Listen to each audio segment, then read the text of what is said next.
All right, no apologies. Joining me right now is House Energy and Commerce Committee member Michael Burgess. Congressman, thanks very much for being here. You heard what President Biden said. He's not apologizing to anybody, including those border towns in Texas and Arizona and California that have seen an influx in migrants, and they don't know what to do with their towns. Your reaction?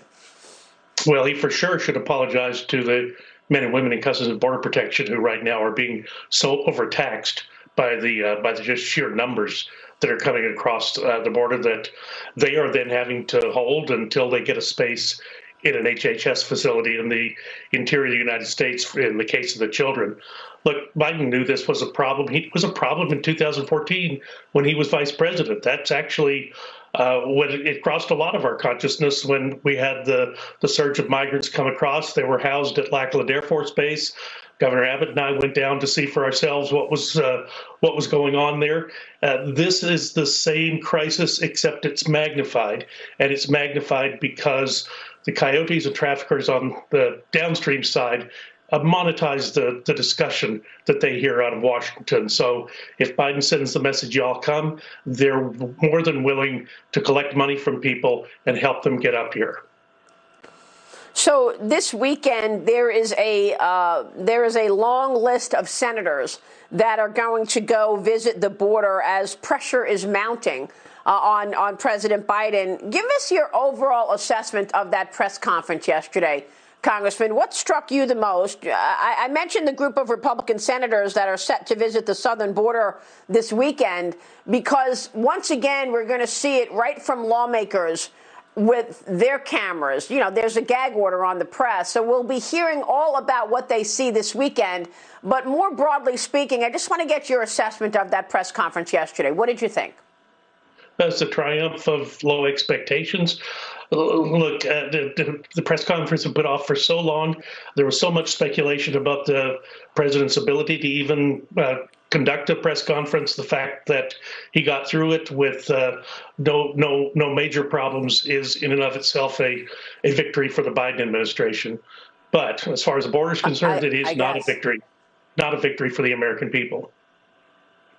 Yeah, I mean, you know, he also talked about getting rid of the filibuster. I mean, there were a lot of, you know, arguably false comments made around the filibuster. You know, he's been fighting to keep the filibuster in place for almost 50 years, being in government, and now all of a sudden he says it's Jim Crow or Jim Eagle. I don't know who Jim Eagle is, by the way.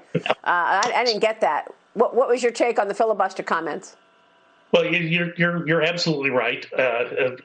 Earlier in the George W. Bush administration, the filibuster was used expertly by people like Senator Biden in order to prevent Bush's judges from being confirmed, Bush's policies from going forward. So, yeah, I shed no tears for the Joe Biden is worried about the filibuster now. It seems oddly placed.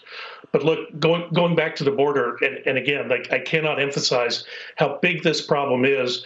I will agree with the president about one thing. There is some seasonal variation. If it is this bad in February and March, it is going to be absolutely awful by the time we get to May and June. We've seen it before. Yeah. And again, the folks at Customs and Border Protection just get absolutely overwhelmed with these unaccompanied migrant children who come in that have got no place to go.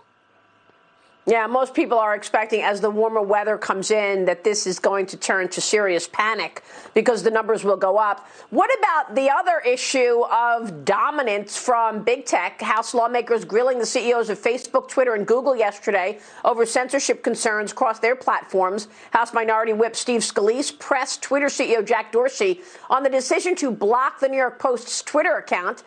Following the Post's reporting on Hunter Biden, I mean, they just censored the New York Post. They kicked President Trump off the platform. This is the kind of dominance that Twitter has. Do you have any power as a Republican in the House to hold these major companies accountable? Where's this going?